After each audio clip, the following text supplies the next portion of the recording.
आखिर कौन है तालिबान? क्या है उसका मकसद? कौन है उसके लीडर?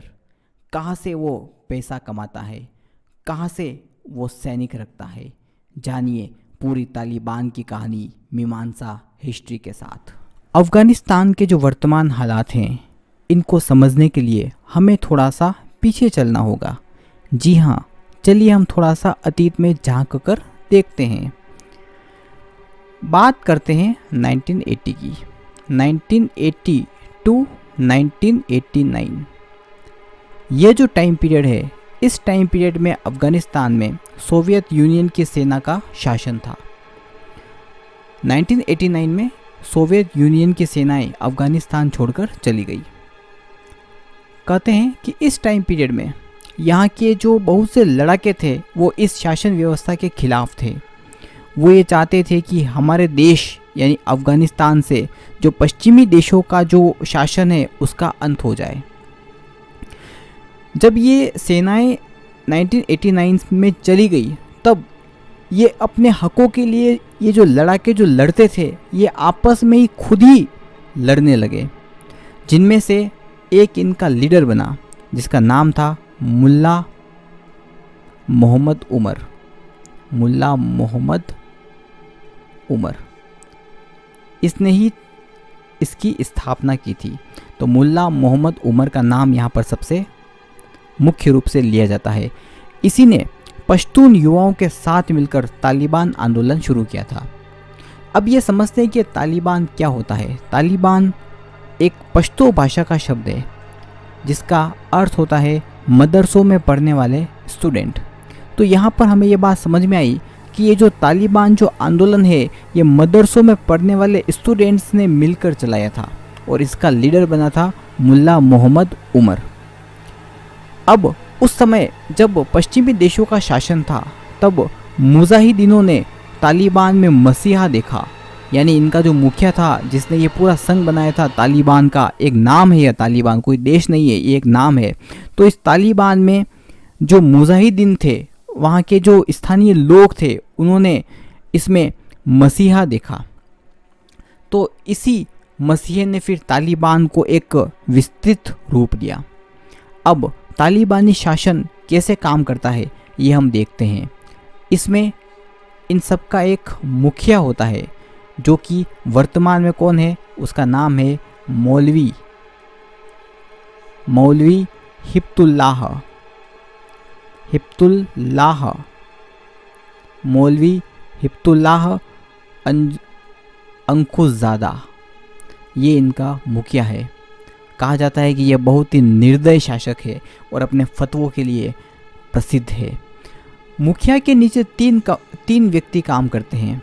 तीन जो समिति है वो काम करती है, जिसमें एक है मुल्ला अब्दुल गनी बरादर। हम यहाँ पे गनी बरादर लिख सकते हैं शॉर्ट में।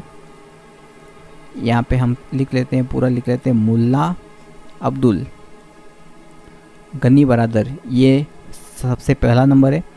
दूसरे की बात हम करते हैं, उसका नाम है मुल्ला मोहम्मद याकूब। ये इसका दूसरा नंबर का है। और तीसरे नंबर की हम बात करें जिसका नाम है सिराजुद्दीन हक्कानी। ये इसका तीसरा नंबर का है।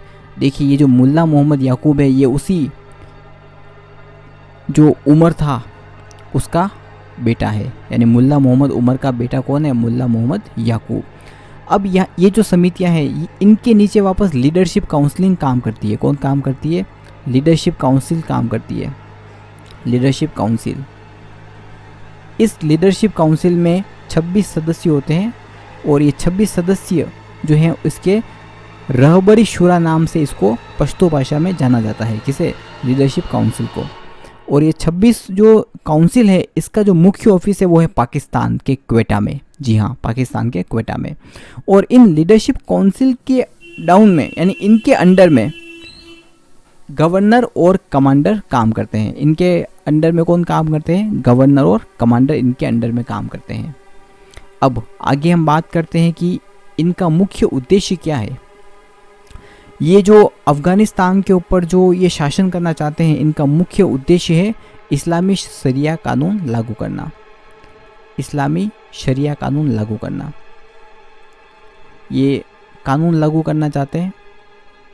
इस कानून के अंतर्गत क्या क्या होता है कि महिलाएं जो होती है वो काम नहीं कर सकती, किसी भी तरह के काम काज पर रोक लगा दी जाएगी, उनकी आज़ादी को छीन लिया जाएगा, उन्हें बुर्का पहनना अनिवार्य कर दिया जाएगा, पुरुषों को 5 वक्त की नमाज पढ़ना कंपलसरी कर दिया जाएगा, प्लस दाढ़ी को बड़ा रखना यहाँ पर वो नियम के रूप में बन जाएगा।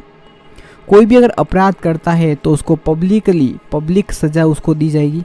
अगर कोई चोरी करता है तो उसके अंगों को काट दिया जाएगा। तो इस तरह से इस्लामी शरिया कानून अनेक तरह की पाबंदियां लोगों पर लगाता है। तो यह कानून ये यहाँ पर लागू करना चाहते हैं, अफ़गानिस्तान में तालिबानी शासन लागू करना चाहते हैं। अब हम बात करते हैं कि तालिबान कमाई कैसे करता है। तालिबान की जो कमाई है, तालिबान की कमाई जिससे वो अपनी फोर्स तैयार कर रहा है, कमाई उसकी मानी जाती है 11,000 करोड़ रुपए सालाना। 11,000 करोड़ रुपए वो कमाता है। कैसे कमाता है? अफ़ीम से कमाता है। जी हाँ, अफ़ीम का अवैध धंधा करके वो ये कमाई करता है। उसके बाद वो टैक्स चोरी करता है, टैक्स से कमाता है, सीमाओं पर जो वो टैक्स है वो लेता है। उसके बाद अवैध खनन से भी वो इस तरह की रकम जो है वो प्राप्त करता है। तो इस तरह से तालिबान 11,000 करोड़ रुपए सालाना की इनकम करता है। अफ़गानिस्तान में पूरे विश्व की 80% अफ़ीम का उत्पादन किया जाता है। इस कारण से इस पर कब्जा करके वो एक बड़ी रकम जुटाता है। अमेरिका की बात करते हैं। अमेरिका का इसके प्रति क्या योगदान है? 7 अक्टूबर की बात करते हैं। 7 अक्टूबर 2001 की बात करते हैं।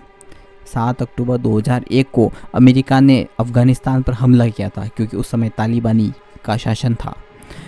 तो मात्र 3 महीनों में ही सारे तालिबानियों को अफ़गानिस्तान से अमेरिका ने भगा दिया था। कुछ जान बचाकर भागे, कुछ मारे गए, तो कुछ पाकिस्तान में जाकर छिप गए। अमेरिका के खर्चे की बात अगर हम करें तो 61 लाख करोड़ रुपए अमेरिका इन पर खर्च कर चुका है। 61 लाख करोड़ रुपए अमेरिका अपने अभियान में खर्च कर चुका है, और उसके 2300 से ज़्यादा जवान मारे जा चुके हैं, और तकरीबन 70,000 के आसपास अफ़गानिस्तान के जो नागरिक हैं वो भी मारे जा चुके हैं। तो इस तरह से तालिबान जो है वो अफ़गानिस्तान पर आजकल कब्जा कर चुका है। अब इसका भारत पर क्या प्रभाव पड़ने वाला है? जी हाँ, भारत ने अपना एक बहुत बड़ा इन्वेस्टमेंट अफ़गानिस्तान में कर रखा है, जिसे उसे ख़त्म होने का डर है। अफ़गानिस्तान सरकार के ज़रिए भारत की पाकिस्तान पर कूटनीतिक बढ़त भी थी। तालिबान सरकार आने से पाकिस्तान की भारत पर कूटनीतिक बढ़त बढ़ सकती है। जी हाँ, और अफ़गानिस्तान की धरती का इस्तेमाल आतंकियों की ट्रेनिंग और पनाह देने में भी हो सकता है। तो इस तरह से हमने ये जाना कि अफ़गानिस्तान में अब तालिबानी शासक हो चुका है। तालिबान कोई देश नहीं बल्कि एक वर्ग विशेष है जो अफ़गानिस्तान में शरिया कानून लाकर अपनी हुकूमत चलाना चाहता है। धन्यवाद। मीमांसा हिस्ट्री को सब्सक्राइब करना ना भूलें।